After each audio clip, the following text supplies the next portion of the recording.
industry had $62 billion in shrink. We saw an increase of over 4.5% in the cost of labor and a 10% increase in the cost of energy. With such tight margins, how do we increase profitability?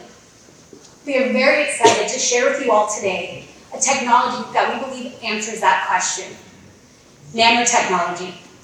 And I urge you to approach this with an open mind and consider the potential that it has for our industry, for both CPGs and retailers alike. My name is Casey Pyatt, and today I have the pleasure of introducing you to the Tech Groundbreakers. On stage with me today is Shannon Flowers, Noah Nazarian, Aaron Contreras Ramirez, Jelani Phillips, and Jace Crook. And together, we are breaking industry problems down to the nano level. You probably can't tell by looking at us, but we have over 100 years of industry experience on the stage today. We've learned a thing or two, and we really wanted to present you all with something that we really believed could impact and enhance our industry. The visionary of our group happens to be the newest to the industry. And on day one, he said, nanotechnology. And the rest of us said, whoa, slow down. We're not there yet. We couldn't comprehend how to create a presentation around something so far in the future. But he's persistent, and he convinced us to at least consider it. And what we found on day one is that nanotechnology is here now. The sun is finally out in California. If you had to put sunscreen on, then you use nanotech, because it's now commonly used to enhance the effectiveness. It's in most of the fabric and the clothes you wear. A few weeks ago, we had a meeting, someone handed me a sparkling water, and I'm not kidding you, on the side of the can it said, why we use nanotech in our products. So nanotech is not this pipe dream far off in the future that our children's children are gonna see, but something we can do now. We were so excited to find article after article, story after story of how nanotech is being used or can be used in our industry. We invite you to join us as we explore what nanotechnology is, what it means for our industry, and explore the solutions that it's offering for challenges that we are facing today.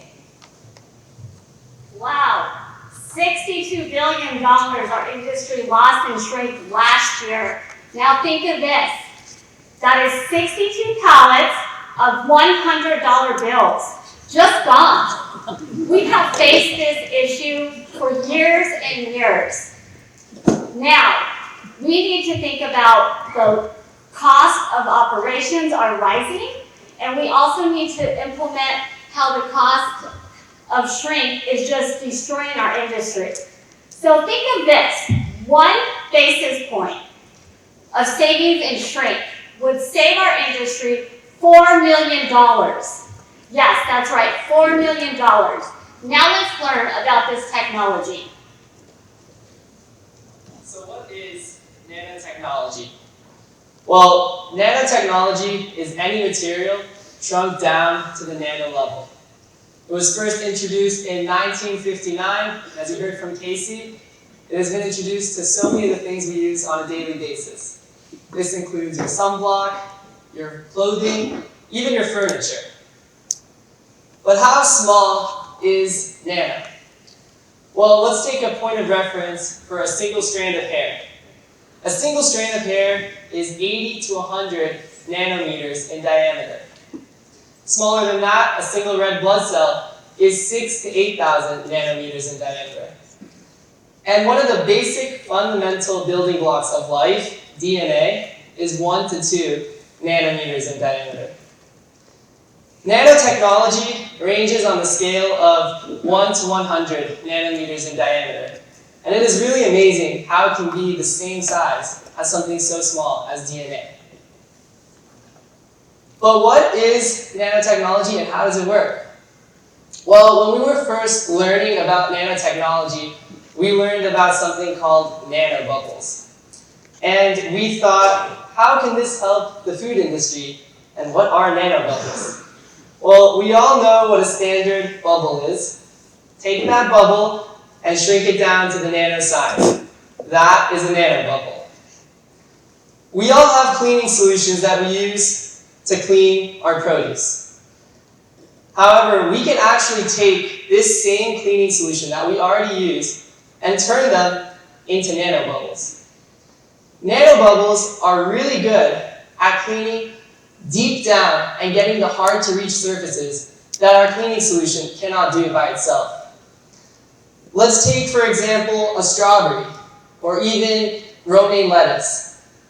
We all know how difficult it can be to clean these two items. But nanobubbles can get into those hard-to-reach areas and extract all of the bacteria and all of the dirt. The best part is, nanobubbles can actually cover a lot more surface area than just using the standard cleaning solution. This means we can use less cleaning solution, which will in turn save us cost. But now that we have a super clean product, what do?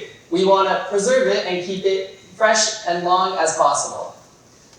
Again, we have the same situation where we have solutions to protect our food.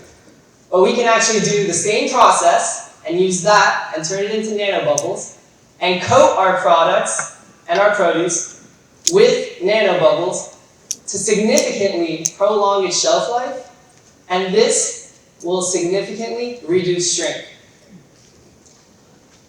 Nanoparticles can also be embedded into our packaging. Right now, our packaging is very stagnant. It has a single layer of protection, and there's no way to get any information from it. By actually embedding nanoparticles and using nanosensors in our packaging, we can get real-time information and data about the food. And the best part is, we already have all of the technology in place to get and understand and read this information. When you walk up to your check stands and you scan your item at the checkout, you will actually be able to use that scanner to read the information about the product. But think about it on the side of the consumer. Imagine walking up to your aisle, seeing a product that you want to purchase, and taking out your smartphone. You can use your smartphone to scan these products and actually get a whole array of information and know everything there is to know about the product. So now, let's learn more about this and how it can help with food safety. So millions of people each year detect a food-borne illness. And last year, sadly to say, 420,000 did not survive. Now, nanotechnology can detect items in the cold chain compliance. It can also detect items during contamination. So if there was cross-contamination from item to item, it would alert. And it can also prevent the growth of food-borne illness. Now, a recall can cost a company up to $10 million. And last year, our industry experienced 423 recalls. We all know what a recall can do to our industry, and the last thing we want is a food-borne breakout. So now, let's watch this video on nanotechnology. We're trying to develop a very sensitive and accurate method to detect foodborne pathogen using nanomaterials. It will be a rapid mechanism for the detection of the bacteria by using gold nanoparticles, which are actually magnetic, and also using spectroscopic techniques for the detection of these pathogens. So we try to improve this process so that eventually we can detect this bacteria very fast, we can detect it with very high sensitivities. And also, most important, you can exactly know what kind of bacteria in your solution. Typically, in order for people to see if their food has food pathogen in them, you actually have to take your samples, take your food to a lab, and then they will do the testing and then tell you whether you have this or that pathogen. But if you can reduce that time to maybe minutes or even hours, you can significantly improve the detection. You can know if this sample is polluted or not very fast. Now that you know what nanotechnology is and the different nanomaterials that it consists of, today I want to speak to you about current industries that are implementing such technology for their benefits. VB Care, a pharmaceutical company from Singapore that has partnered up with scientists to create the world's first smart bandage. But what makes this bandage so smart is that it utilizes nanosensors and nanocarbon tubes that are embedded within the fibers of this bandage.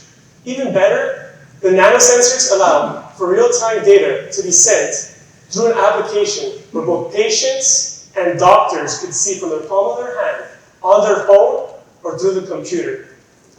VE Care is currently making significant investments to scale this product for large manufacturing, for mass manufacturing, and public sale.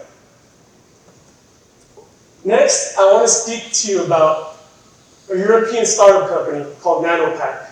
Nanopack has decided to take a risk and partner up with food industries, such as Dawn Meats, a meat packaging company from Ireland, and Tom & Graham, a leading Norwegian food manufacturer that packages both bakery and dairy products. But what makes Nanopack so special is that it utilizes nanosensors and carbon nanotubes that are embedded within the plastics of the film that allow for increased shelf life, reduction of spoilage, ensure a high quality of food product, but more than anything, prevent environmental contamination of certain bacteria. But the greatest accomplishment that Nanopack has been able to achieve with their partners is they have been able to reduce 25% of shrink within those packages because of nanotechnology. Hershey's Creamery. Hershey's Creamery decided to invest in nanotechnology to become a more energy efficient operation.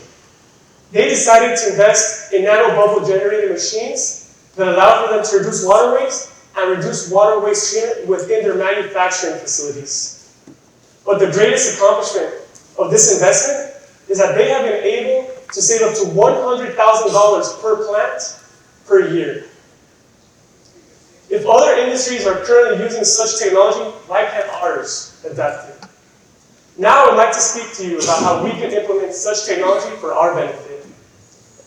Nanosensors will allow for packaged products to be traced and tracked through the entire supply chain in a more efficient manner than RFID, and allow for real-time data to be sent to both CPGs and retailers.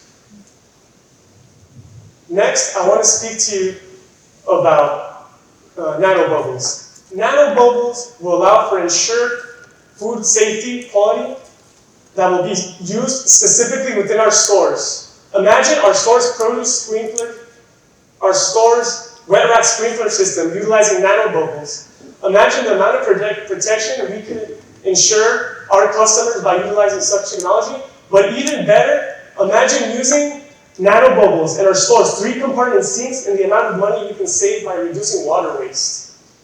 And finally, I want to talk to you about carbon nanotubes. Carbon nanotubes are the future of smart packaging.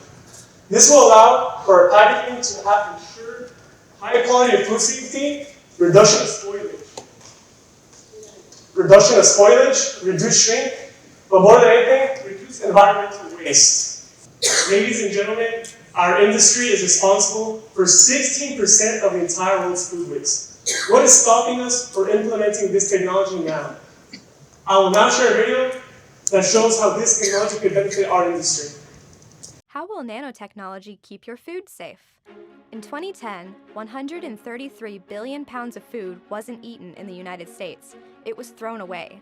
That's like roughly 4 million dumpsters full of red delicious apples going to waste. One way to help reduce food waste is better packaging, smarter packaging. Nanotechnology-enabled plastics create stronger barriers against oxygen and water, slowing down spoilage. By adding antimicrobial nanoparticles or nanostructured surfaces, food containers or contact surfaces like cutting boards can kill germs that may be present. Food preservation doesn't just mean keeping stuff out. Nanoclays added to bottles can help keep carbon dioxide in and your drink bubbly. Nanosensors can tell you if your food is safe to eat. Some can even indicate when your fruit is at the perfect ripeness. We'll talk to you today about how small nanoparticles nanotechnology is. I'm going to take a little different approach with you today, and I'm going to talk to you about how large it is today and how large it's going to be in the future. In 2022, nanotechnology's market size was just over $7 billion. The year-over-year growth over the last couple of years was just over 24%. But analysts anticipate the projected growth to go up to 41% over the next 6 to 7 years. That would put nanotechnology's market size at just over $114 billion by 2030. Now, when we look at the rest of the world and we look at where nanotechnology is being utilized, Asia is the top market at 35%, followed by Europe at 25%, and then us in North America are just at 18%. 18%. We cannot allow this to happen, folks. We cannot let the rest of the world beat us to the punch with this technology that can help us make our business better. Shannon talked to you earlier about a $62 billion shrink problem. $62 billion. Of that, $41 billion is fresh or perishable shrink. But what if we as an industry could utilize nanotechnology and all the things it can do, like extending shelf life? So let's just say reduce our shrink by 10%. That'll give us $4 billion back in our bottom line. Aaron talked earlier about how nanotechnology can help us be more energy efficient. What if us as an industry we could reduce our energy usage by 25%? That would give us another $1 billion to reinvest back in our business. Product recalls have been a thorn in all of our sides for as long as we can remember. Along with being a brand buster, it's quite costly to our industry. In 2022, product recalls cost our industry over $4 billion. But what if we could utilize nanosensors and nanobubbles and the science behind it to significantly reduce our product recalls? Let's say we can reduce it by just 50%. We can all do that now. That's another $2 billion to put back in our business. This technology is real and can be a real game changer for us. And it can put money back in our pockets to help us compete in the future of this ever so changing business. I think that's a good plan. What do you think, Jason? Sounds like 7 billion good reasons. I can't believe that I'm standing here today talking to you about nanotechnology. But I hope that by hearing a little bit about what it is, how it's being used, and some potential uses of it, you can see that it's here and it's a viable solution. We were all very surprised to see the recent influx of media attention. It seemed like article after article just kept popping up. All of a sudden, this technology is everywhere. But what you saw today was just the tip of the iceberg.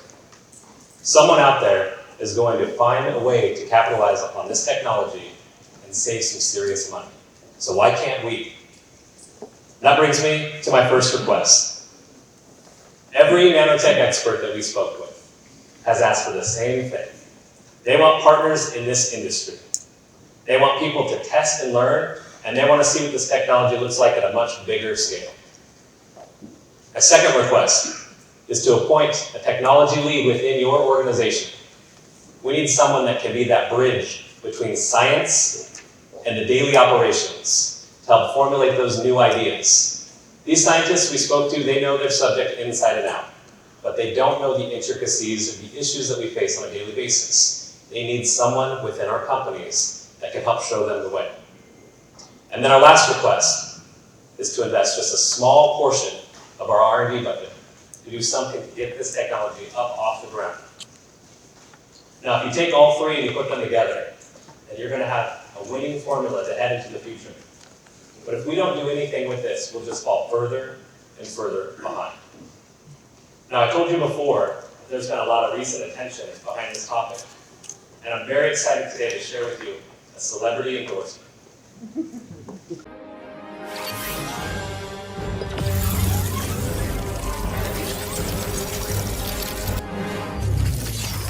Where'd that come from? It's nanotech. You like it? I'm glad you laughed. Ladies and gentlemen, we're not talking about science fiction or superheroes. This technology is real, and it's time for us to do something with it. I want to thank you all for your time and open up for questions.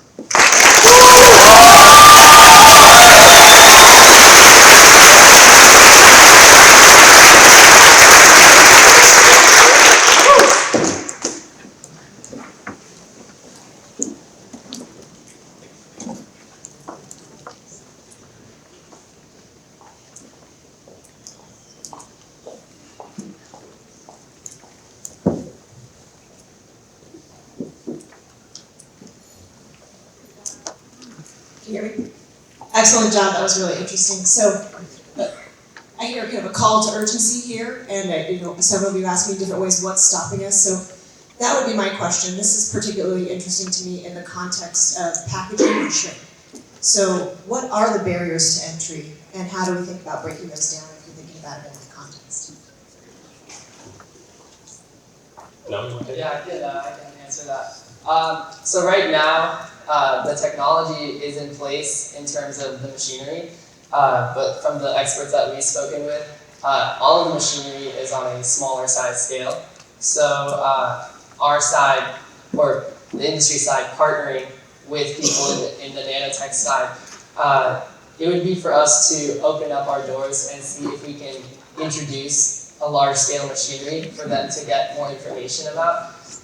We actually have all of the capabilities right now to start embedding nanotech into our packaging.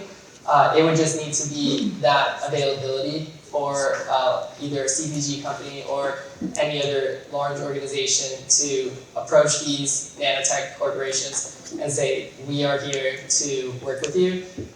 We've seen you prove and test this on a smaller scale.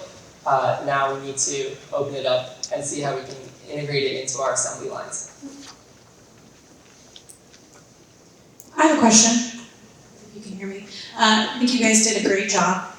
And my question is, do you know if when this nanotech is embedded into packaging, if it affects the recyclability of it?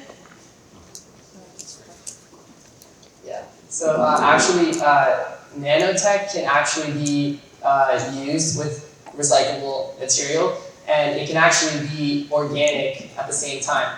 So yes, we can use certain materials which will actually improve the recyclability of it. That being said, there are always certain materials which it will not work with, but that is why we have the experts, and we need to consciously select which materials we use to ensure that it is recyclable.